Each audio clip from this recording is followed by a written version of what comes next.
Assalamu alaikum, everyone. I hope you are doing well. I hope you had a good weekend. Today is Monday, July 15th, and Tesla is trading at right under 260. It had a nice pop today, and it held its gains. Bitcoin is at 63,300. And so it does seem like the party continues in the markets. The assassination attempt on former President Trump over the weekend increased his odds of winning, and it seems like the market is liking that. So let's talk about some main market happenings, and then we'll let you go. So without further ado, let's get started. Not financial advice. Be sure to do your own due diligence before making any investing decisions. So as I mentioned, the assassination attempt over the weekend has actually increased Donald Trump's chances of winning. And the market likes both the fact that there's less uncertainty about the outcome of the race, but also the fact that Trump and Republicans generally tend to be pro-business. Um, they tend to reduce taxes and not be pro-increased taxes, reducing regulation, not increasing regulation.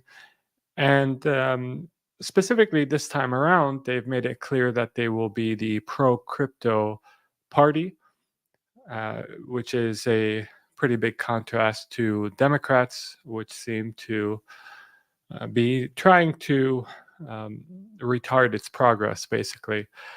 So you saw a bounce in crypto and in Bitcoin, a sharp bounce actually, after these improved odds of winning for Donald Trump. And we had quite a candle. So we jumped from under 60 to, as of right now, over 63,000. And we actually passed the pretty significant milestone, which is the 200-day moving average for Bitcoin. The 200-day moving average, when you're below it, tends to signal a downward trend. When you're above it, tends to signal you're in bullish territory. The market is bullish. So we're now in bullish territory. And so the party continues for Bitcoin.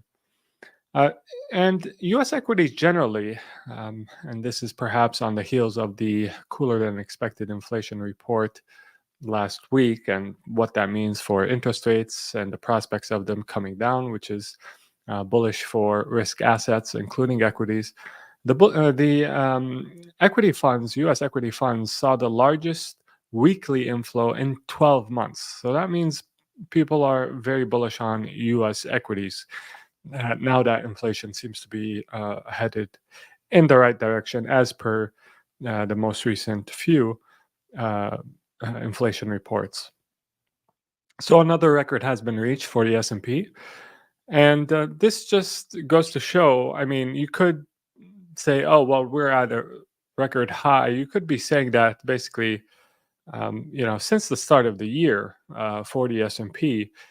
And if you were to conclude that we're at a record high, therefore, it's time to sell, get out, you would have missed out on uh, the the rest of the run that we've had thus far, which has been quite substantial. So I always say you lose a lot more money waiting for a correction than you do in the correction itself. So it's very risky, actually, to keep your money uninvested for an extended period of time.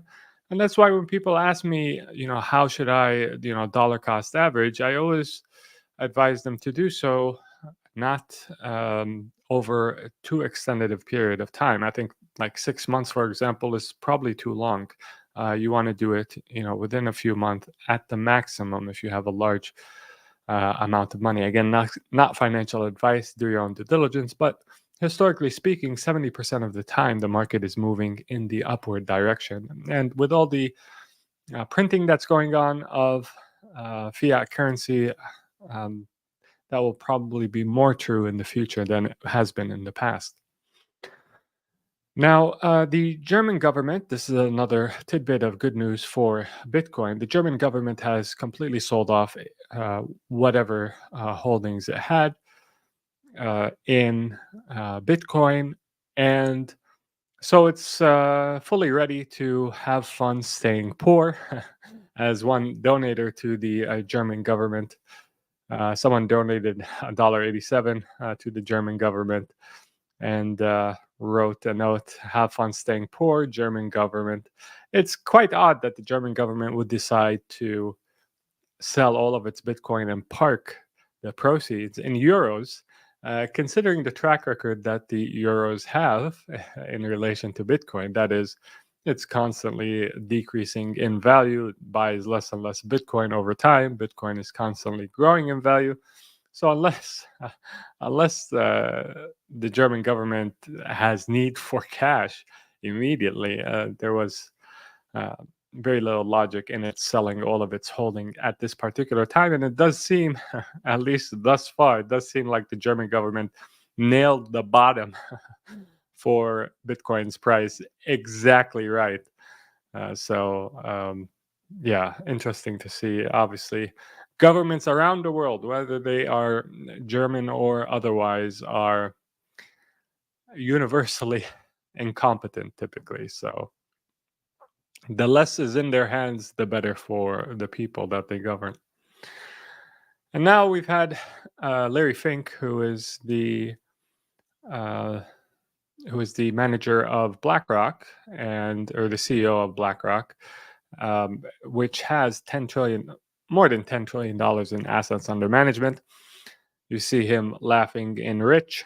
Um, he is solid. He was gushing over Bitcoin this morning on CNBC, which is often just CNBS. But he was gushing over Bitcoin and he's solidly on the bandwagon. He does have a history of actually criticizing Bitcoin, but now that his ETFs are doing so well with Bitcoin, he likes it.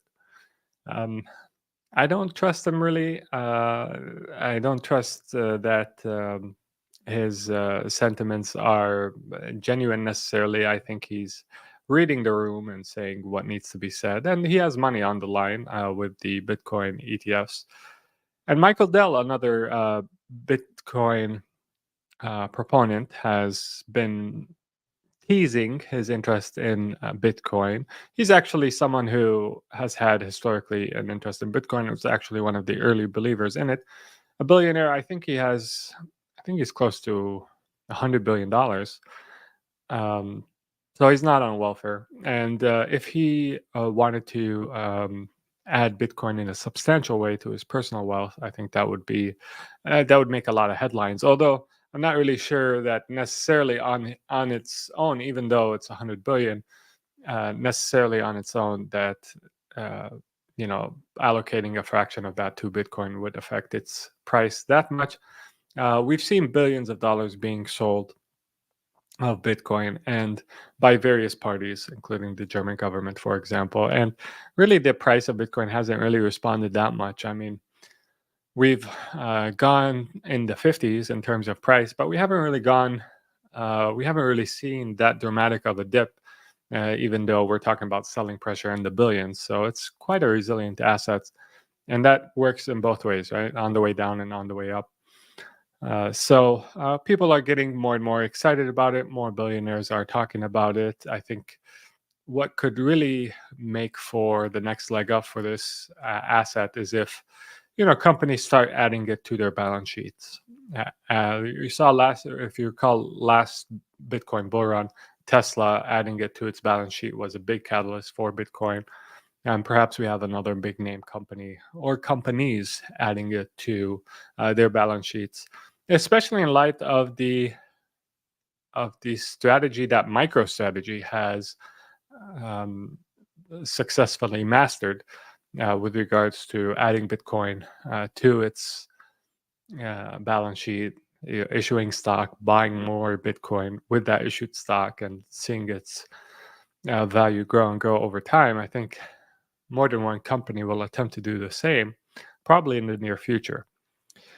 All this being said, now this is just a slew of good news. So all this being said, I do like to be paranoid with my investments and outlooks. And all I'm going to say is be careful. It does seem like everything is good news at this point. You know, CPI beats expectations. That's bullish. Record high consumer debt. Well, economy slowing down. That's bullish. Presidential assassination attempt. Believe it or not, that's bullish as well. So just be careful when be fearful when others are greedy, greedy when others are fearful. We're benefiting from this bull run, but we're not taking it for granted. I think having a healthy dose of skepticism is warranted, and being paranoid in the markets is always warranted. Do not. I'm going to say what I always say, which is that you'll never go broke taking profits. If you have, I think it's a good idea to uh, make that part of your investing strategy. That is taking profits, um, and especially if you have use for the money, like if you have something that you want to deploy the money towards that will actually increase your standard of life, then uh, I think that's definitely a good habit to be in. Um, and yeah, I think follow our portfolios. If you're not a PIF member, do become a PIF member. Link in the description. Uh, my job is to always keep an eye on the main data points that are impacting the market, and understand, inshallah, when it's time to rotate out of some of the names that we have into other names that their time may be coming. So, inshallah, may Allah help me with that task, inshallah. And also, I really appreciate our Discord community and the insights of the people that leave their comments in our Discord community, because they're often quite insightful, and it helps actually. A lot of PIF members get a lot of value from those comments. So shout out to everyone who's active on our Discord community and sharing their insights, because that's really helpful. All right, let's go to questions. I'm using Interactive Broker Lite account for us. I noticed that you're using Parent for Kids account is cheaper in terms of fees. No, I think actually the Lite account for Interactive Brokers, brother, is doesn't have fees or trading fees. My parent account is only because I have multiple accounts, so that's why you're seeing that. I've made $100 profit since I joined PIF 2.5 months ago. Well, that's great that you shared that. Plus all the knowledge I have gained about investing. So thank you so much. Well, thank you, BZone USA, for being part of our community. Rashad asks, Salam Arkan. Wa alaikum salam, Rashad. Do you think robotaxi date was pushed due to uncertainty of the election, tight regulation versus friendly ones? No, actually, I think it's completely independent from the election. I think it's initially the date was thrown out, I think, in a haste, as Elon Musk tends to do. And so Elon Musk, if you read or listen to his biography, he has this habit of setting a deadline and then working, 24/7 to meet the deadline that he sets. And if he doesn't meet it, well, then he's accomplished a lot during the time because there was a deadline. This is a strategy that he often employs, and he often uses with his companies and his employees. So I think something similar to that was happening, where in August 8th was set, really without much, um, you know, figuring out how they were going to meet that deadline. And then it became apparent that it was impossible to meet that deadline. So they've changed the date. And I don't think the new date has actually been actually set yet. So I think it's just a matter of there's a lot to get done. And they figured that they were just, it was just not possible to get it done in time. So they changed the date. But this does kind of, I think, add to the expectations for the event, because it means that there's something material that they plan on unveiling during the event. It's not just going to be a PowerPoint presentation. There's actually going to be a prototype of some sort, an unveiling of some sort. So it does actually build suspense for the event. Zahir says, Salam brother, wa alaikum salam. If I had accumulated some money to put into crypto, what crypto stock ETF would you advise with highest probability of making multiple? Multiple what? Just the 2x? And within what period of time? If you just want a 2x, you're good with that. Just buy Bitcoin. Zuhair asks, Assalamu alaikum warahmatullahi wa alaikum salam. Could you possibly do a live video on altcoins and why the PIF team chose the coins on our watch list? Yeah, perhaps, inshallah. I think once their time has come, inshallah, it would make more sense. So now, once we see movements in alts, inshallah, or I feel like we're in, alt season again, then perhaps I will. I really like Flow due to its utility and partnership with big names in the sports games space, but not sure on its financials. Thoughts? I'll take a look and let you know, inshallah. Zahir says, Salam, brother. Wa alaikum salam. I have accumulated some. Okay, you're asking this same question again, but this time Bitcoin, Solana, Ethereum, or Coinbase. Well, actually, um, I wouldn't invest in Coinbase at all. I don't like Ethereum. So yeah, Ethereum I think is overvalued if you compare it to Solana, which is a much better value considering the traction that it has and the trajectory that it's on. Coinbase, I don't think it's halal because it has a lot of derivatives that make up a substantial portion of its income.